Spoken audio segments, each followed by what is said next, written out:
नमस्कार, आप सभी का एजुकेशन नॉलेज टीवी पर हार्दिक स्वागत करता हूं। कैसे आप सभी? हरियाणा विधानसभा चुनाव 2024 का ताजा ओपिनियन पोल आपके सामने लेके आए हैं। जी हां, लगातार मेहनत करने के बाद, गांव-गांव, शहर-शहर जाने के बाद जो लोगों ने अपनी राय बताई है, 5 अक्टूबर को किसकी सरकार बनने जा रही है, 5 अक्टूबर को हरियाणा में किसकी सरकार के नाम पर लोग जो है वो वोट डालने जा रहे हैं। 8 अक्टूबर को नतीजे आएंगे, लेकिन उससे पहले ही हरियाणा के लोगों ने अपने जो नतीजे हैं वो बता दिए हैं कि इसकी सरकार बनने जा रही है। ये आप जानेंगे इस वीडियो के माध्यम से। जी हां, वहीं आंकड़े देखने के बाद बीजेपी को लगा खतरा, बहुत बड़ा एक्शन लिया है। बीजेपी ने अपने बहुत से नेताओं को पार्टी से बाहर कर दिया है। उसके साथ साथ कांग्रेस की आंधी में भाजपा के पत्ते से बिखर चुके हैं भाई। जिस प्रकार से कांग्रेस की आंधी आई है, आईएनएलडी, जननायक जनता पार्टी, वहीं आम आदमी पार्टी, अदर्स की बात करेंगे, कितनी सीटें इस बार हरियाणा के लोगों ने उनको दी है। वहीं बीजेपी को कितनी सीट मिलने जा रही है। हरियाणा में कांग्रेस की सरकार आएगी या नहीं आएगी, यह भी आप देख ले भाई। वीडियो को लाइक कर लें, चैनल को भी सब्सक्राइब जरूर कर ले भाई।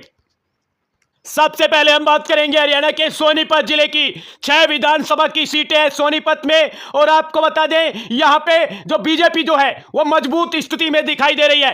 3 सीटें बीजेपी निकालने में कामयाब हो जाएगी सोनीपत से। इंडिया गठबंधन कांग्रेस की बात करें, 2 सीटें कांग्रेस के खाते में जाती हुई दिखाई दे रही है सोनीपत से। आईएनएलडी, चौटाला की पार्टी, जो कि लगातार चौधरी देवीलाल के बाद सत्ता में रही है, चौटाला की पार्टी को 1 सीट मिलती हुई दिखाई दे रही है सोनीपत जिले से। जी आपको बताएं, लगातार सोनीपत जिले का लगातार सर्वे करने के बाद जो ताजा आंकड़ा निकल के आया सामने, सोनीपत से 3 सीटें बीजेपी, 2 सीटें कांग्रेस, 1 सीट आईएनएलडी के खाते में जाती हुई दिखाई दे रही है सोनीपत विधानसभा से। बात करेंगे हरियाणा के अगले जिले यमुनानगर की। यमुनानगर में 4 सीटें हैं। जी हां, 4 सीटों में से बीजेपी प्लस एनडीए 3 सीटों पर अपनी बढ़त बनाए हुए हैं। 3 सीटें आम लोगों ने बीजेपी के खाते में, बीजेपी के दामन में, बीजेपी की झोली में सीट देने का जो ऐलान है वो कर दिया है लोगों ने। वहीं इंडिया गठबंधन के खाते में 1 सीट जाती हुई दिखाई दे रही है यमुनानगर से। आईएनएलडी का खाता भी नहीं खुलेगा, आईएनएलडी को किसी प्रकार की कोई सीट नहीं मिलेगी यमुनानगर से भाई। बात करेंगे हरियाणा के अगले जिले सिरसा की। 5 सीटें हैं विधानसभा की। आपको बता दें, 5 सीटों में से 3 सीटें, जी हां 3 सीटें जो बीजेपी है उसके खाते में जाती हुई दिखाई दे रही है सिरसा से। 2 सीटें कांग्रेस के खाते में जाती हुई दिखाई दे रही है। अदर्स का खाता नहीं खुलेगा भाई सिरसा जिले में। जिस प्रकार से लोगों ने अपनी राय बताई है, अदर्स को 1 भी सीट का यहां पे जो फायदा है वो तो दिखाई नहीं दे रहा है। अदर्स को 1 भी सीट नहीं मिलेगी, चाहे वो आईएनएलडी है, आम आदमी पार्टी है, जननायक जनता पार्टी है, किसी प्रकार की कोई सीट नहीं मिलेगी भाई। बात करेंगे अगली बड़ी खबर की। जी हां, रोहतक से बड़ी खबर आ रही है। रोहतक विधानसभा में 4 सीटें हैं। यहां पे कांटे की टक्कर, बीजेपी और कांग्रेस में कांटे की टक्कर बताई जा रही है। आपको बता दें, बीजेपी को 2, कांग्रेस को 2 सीट मिलने का अनुमान है रोहतक विधानसभा से। आपको बता दें, रोहतक विधानसभा में अब 4 सीटों में से 2 सीटें बीजेपी, 2 सीटें कांग्रेस के खाते में जाती हुई दिखाई दे रही है। आईएनएलडी और जो भी अदर्स पार्टियां हैं, चाहे हम बात करें आम आदमी पार्टी, जननायक जनता पार्टी, जो कि 2019 में लगातार दुष्यंत चौटाला की पार्टी 10 सीट लेके आई थी, रोहतक से 1 भी सीट मिलने का अनुमान नहीं है भाई।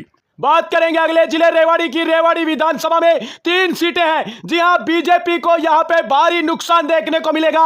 बीजेपी की 0 सीट आ रही है रेवाड़ी से भाई। जो लोगों ने अपनी आवाज, लोगों ने अपना जो मत बताया है, रेवाड़ी में 3 सीटों में से 0 सीट बीजेपी, 3 की 3 सीट कांग्रेस की झोली में जो लोग हैं वो डालने का मन बना चुके हैं। लोगों ने बताया है कि 3 की 3 सीटें रेवाड़ी की कांग्रेस के खाते में जाएगी। आईएनएलडी को भी खाता नहीं खुला पाएगी। आईएनएलडी यहां से आम आदमी पार्टी हो चाहे जननायक जनता पार्टी हो, जो कि 2019 में बावल से दूसरे या तीसरे नंबर पर रही थी, इस बार यहां पे खाता भी नहीं खोल पाएगी। जमानत तक जब्त हो सकती है यहां पे आईएनएलडी और जननायक जनता पार्टी की। बात करेंगे यहां पे 3 की 3 सीट जो है कांग्रेस की झोली में जाती हुई नजर आ रही है। क्लीन स्वीप करेगी कांग्रेस यहां पे रेवाड़ी से भाई। बात करेंगे पानीपत विधानसभा। जी हां, पानीपत विधानसभा में जो 4 सीटें हैं, 4 सीटों में 2 सीटें कांग्रेस और 2 सीटें बीजेपी के खाते में जाती हुई दिखाई दे रही है। आम लोगों ने अपना मन बना लिया है बीजेपी और कांग्रेस के खाते में 2-2 सीटें देने का। आपको बता दें, 2 सीटें पानीपत की जो कांग्रेस और बीजेपी के खाते में जाती हुई दिखाई दे रही है। 4 यहां पे सीटें विधानसभा की पानीपत से भाई। बात करेंगे हरियाणा के अगले जिले पंचकुला की। पंचकुला में 2 सीटें विधानसभा की, 1 सीट है कांग्रेस के खाते में, 1 सीट है बीजेपी के खाते में जाती हुई दिखाई दे रही है। कांग्रेस में यहां पे जो दमखम है दिखाया है, पिछली बार 2019 में यहां पे 2 की 2 सीटें बीजेपी ने अपने खाते में डालने का काम किया था। इस बार 1 सीट निकालने में कामयाब हो रही है यहां पे कांग्रेस, और 1 सीट निकालने में कामयाब हो रही है यहां पे भारतीय जनता पार्टी। 2 सीटों में यहां पे बराबर की टक्कर रहने वाली है। बात करेंगे पलवल जिले की 3 सीटें हैं। 3 सीटें में जी हां, इंडिया गठबंधन कांग्रेस का खाता नहीं खुलेगा भाई। यहां पे आपको बता दें पलवल में भारी नुकसान देखने को मिलेगा कांग्रेस को, और यहां पे बीजेपी प्लस एनडीए को 1 सीट मिलती हुई दिखाई दे रही है। वही आईएनएलडी के खाते में जो चौटाला की पार्टी है यहां पे 2 सीट लेती हुई नजर आ रही है, यानी कि यहां पे खाता खुलेगा आईएनएलडी का। लगातार अबे चौटाला जो हरियाणा में पद यात्रा कर रहे थे, पलवल में पद यात्रा की थी, 2 सीटें निकालने में कामयाब हो गए यहां पे अबे चौटाला।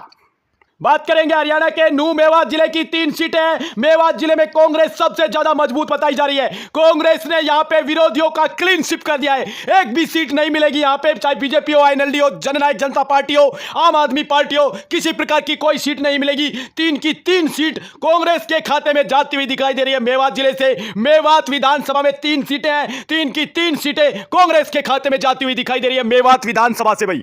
बात करेंगे हरियाणा के अगले जिले महेंद्रगढ़ की 4 सीटें हैं। महेंद्रगढ़ में 4 की 4 सीटें बीजेपी के खाते में जाती हुई दिखाई दे रही है। जी हां, सही सुना आपने, महेंद्रगढ़ में जी हां 4 की 4 सीटें बीजेपी के खाते में जाती हुई दिखाई दे रही है। बीजेपी ने क्लीन स्वीप कर दिया है, चाहे वो कांग्रेस हो, आईएनएलडी हो, आम आदमी पार्टी हो, किसी प्रकार की कोई सीट नहीं दे रही है। आम लोग यहाँ पे, जनता जो है यहाँ पे किसी प्रकार की कोई सीट देने का दमखम नहीं दिखा रहे हैं। जब आम लोगों से पूछा गया, चाहे वो महेंद्रगढ़ का शहर हो, चाहे महेंद्रगढ़ के गांव हो, लोगों ने बताया है कि हम बीजेपी के साथ हैं। बीजेपी को 4 की 4 सीटें महेंद्रगढ़ विधानसभा से मिलने जा रही है इस बार, और आईएनएलडी और यहां पे जो कांग्रेस है सबका सुपड़ा साफ। बात करेंगे हरियाणा के अगले जिले करनाल की। करनाल विधानसभा जी 5 सीटें हैं, बीजेपी के खाते में 2, इंडिया गठबंधन कांग्रेस के खाते में 3 सीट जाती हुई दिखाई दे रही है करनाल विधानसभा से। यहां पे आपको बता दें करनाल में जब पहले मनोहर लाल खट्टर जी यहां पे मुख्यमंत्री जो कि लगातार यहां से चुनाव जीतते आए हैं, और वहां पे नायब सिंह सैनी ने चुनाव जीता था, लेकिन यहां पे कांग्रेस जरूर मजबूत हुई है। कांग्रेस के खाते में 3, बीजेपी के खाते में 2 सीट जाती हुई दिखाई दे रही है। कांग्रेस यहां पे मजबूत है, यहां पे जादू नहीं चला है, यहां पे बीजेपी का जादू जो नहीं चल पाया है। सीएम सिटी रही है करनाल, लेकिन सीएम सिटी का यहां पे फायदा बीजेपी को नहीं देखने को मिलेगा। 2 ही सीटें यहां पे बीजेपी जो है निकाल पाएगी, जिस प्रकार से हम लोगों ने बताया है। 2 ही सीटें बीजेपी को मिलती हुई नजर आ रही है करनाल विधानसभा से। बात करेंगे कुरुक्षेत्र विधानसभा, 4 सीटें हैं, 4 की 4 सीटें बीजेपी के खाते में जाती हुई दिखाई दे रही है। बीजेपी के खाते में 4 सीटें जाती हुई दिखाई दे रही है भाई करनाल विधानसभा के बाद। कुरुक्षेत्र में दमखम दिखाया है बीजेपी ने, क्लीन स्वीप किया है आईएनएलडी और यहां पे इंडिया गठबंधन, आम आदमी पार्टी, जननायक जनता पार्टी का क्लीन स्वीप किया है। बात करेंगे हरियाणा के अगले जिले जींद की। जींद जी हां 5 सीटें हैं विधानसभा की, 5 सीटों में से बीजेपी को 2, कमल के बटन पर 2 ही सीट मिलती हुई नजर आ रही है। जी हां, वही हाथ का पंदा, लगातार हाथ बदलेंगे हालात, ऐसा नारा दिया है कांग्रेस ने, और यहां पे जींद में 3 सीटें मिलती हुई नजर आ रही है, और लोग चाहते हैं बदलाव। 3 सीट मिलती हुई नजर आ रही है, लोगों को बदलाव चाहिए। जींद जिलों ने यहां पे अपना मन बना लिया है कांग्रेस के साथ जाने में। 3 सीट कांग्रेस को दे रहे हैं जींद जिले से, जिस प्रकार से कांग्रेस यहां पे मजबूत स्थिति में दिख रही है। बात करेंगे हरियाणा के अगले जिले कैथल की। जी हां 4 सीटें हैं कैथल विधानसभा में, 2 कांग्रेस और 2 बीजेपी के खाते में जाती हुई नजर आ रही है। कैथल विधानसभा से लगातार आपके सामने आंकड़े, 2 बीजेपी और 2 कांग्रेस के खाते में जाती हुई दिखाई दे रही है। बात करेंगे जज्जर से। जज्जर में 2 सीटें बीजेपी और 2 सीटें कांग्रेस के खाते में जाती हुई दिखाई दे रही है। यहां पे जो इंडिया गठबंधन कांग्रेस है, यहां पे नुकसान होगा। यहां पे कांग्रेस लग रहा था कि 4 की 4 सीटें जज्जर की जीत लेगी, लेकिन यहां पे बीजेपी अपनी 2 सीट निकालने में कामयाब हो जाएगी। 2 सीटें जो पे बीजेपी जो निकालने में कामयाब होगी, 2 सीटें बीजेपी और 2 सीटें कांग्रेस के खाते में जाती हुई दिखाई दे रही है। आईएनएलडी का भी यहां पे खाता नहीं खुलता हुआ नजर आ रहा है। बात करेंगे हरियाणा के सबसे बड़े जिले हिसार की। भाई हिसार में 7 विधानसभा की सीटें हैं, 7 सीटों में सबसे ज्यादा सीटें आईएनएलडी, यानी कि हम बात करें तो चौधरी ओम प्रकाश चौटाला की पार्टी लगातार यहां पे अच्छा प्रदर्शन करती हुई नजर आ रही है। 3 सीटें कांग्रेस की यहां पे छीन करके आईएनएलडी के खाते में जाती हुई दिखाई दे रही है। कांग्रेस को 2, यहां पे एनडीए प्लस बीजेपी को भी 2 सीट मिलती हुई नजर आ रही है, यानी कि हिसार विधानसभा से सबसे ज्यादा यहां पे चौटाला की पार्टी को सीट मिलती हुई नजर आ रही है। बात करेंगे हरियाणा के अगले जिले फतेहाबाद की 3 सीटें हैं। यहां पे कांग्रेस पार्टी ने क्लीन स्वीप कर दिया है विरोधियों का, चाहे वो भारतीय जनता पार्टी हो, चाहे हम बात करें जननायक जनता पार्टी, चाहे चौटाला की पार्टी, किसी को एक भी सीट मिलने का अनुमान नहीं। यहां पे 3 की 3 सीटें इंडिया गठबंधन के खाते में जाती हुई नजर आ रही है। 3 की 3 सीटें इंडिया गठबंधन के खाते में। बात करेंगे गुड़गांव की, जी हां 4 सीटें हैं गुड़गांव विधानसभा में, 4 की 4 सीटें बीजेपी जीतने जा रही है भाई गुड़गांव से। लगातार लोकसभा चुनाव में भी गुड़गांव में जिस प्रकार से यहां पे राव इंद्रजीत सिंह ने दमखम दिखाया था, इस बार भी गुड़गांव विधानसभा से भी 4 की 4 सीटें यहां पे बीजेपी जीतने जा रही है। यहां पे इंडिया गठबंधन कांग्रेस का खाता भी नहीं खुलने जा रहा।